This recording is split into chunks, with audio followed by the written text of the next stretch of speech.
बहुत पिलांकर क्वेश्चन रोचे कि सर एसएसबी लेक्चरर एग्जाम केबे हम अक्टोबर 9 रे जो शुणाणी रही है कौन शेष शुणाणी हम कि तो से रिगार्डिंग डिटेल्स आम एठार कथा हाँ निश्चित भाव में वीडियो को शेष पर्यंत देखु था। नमस्कार दोस्तों, इस वीडियो को लाइक करें, हमारे चैनल को सब्सक्राइब करें, इस घंटी के आइकन को दबाएं, ऑल सेलेक्ट करें हमारी सभी वीडियो सबसे पहले देखने के लिए।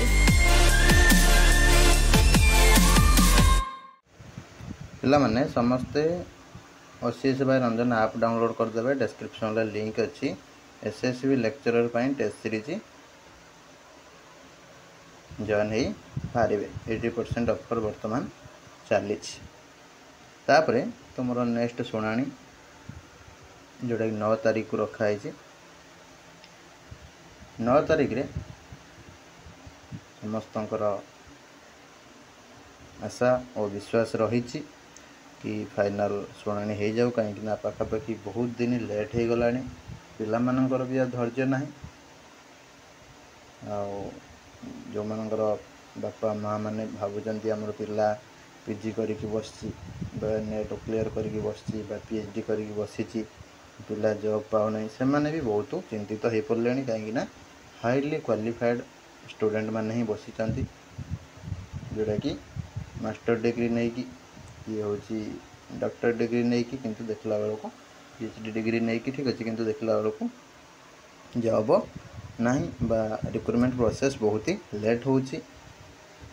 तो समस्ते आशा करुँच कि अक्टोबर 9 लास्ट शुणाणी हो बोली एवं बहुत सारा प्रोटेस्ट मध्य हो कहुँ कि बहुत संगठन तरफ बहुत ही जगार डिमांड करुँच कि सरकार टिके हस्तक्षेप करंतु एवं अक्टोबर 9 रे जमिति शेष शुणाणी हो जाऊ समस्त आशा रही। जहाँ भी जदि आपनकर अक्टोबर रे फाइनल हो गला कि एग्जाम हम बोली ताले आपनकर मासेटे गैप रहिबो डिसेम्बर ही एग्जाम हो जाऊ ठीक अच्छे। तो से अनुसार जोरदार पढ़ापढ़ी करुवे खिलाफ करें फॉर्म पड़ी माने एग्जाम हम ए कौन सन्देह ना पढ़ापढ़ी समस्ते जारी रखि था। All the best. जहाँ भी फर्दर किसी अपडेट आसो आमर अपडेट जमी दिखाई दिज्व तो निश्चित भाव में आम सहित जोड़ी था। चैनल नुआ थे सब्सक्राइब कर दिंतु। टेलीग्राम चैनल यूट्यूब चैनल रे जोड़ी रही था फर्दर अपडेट सब पाइबापी रही। नमस्कार, जय जगन्नाथ।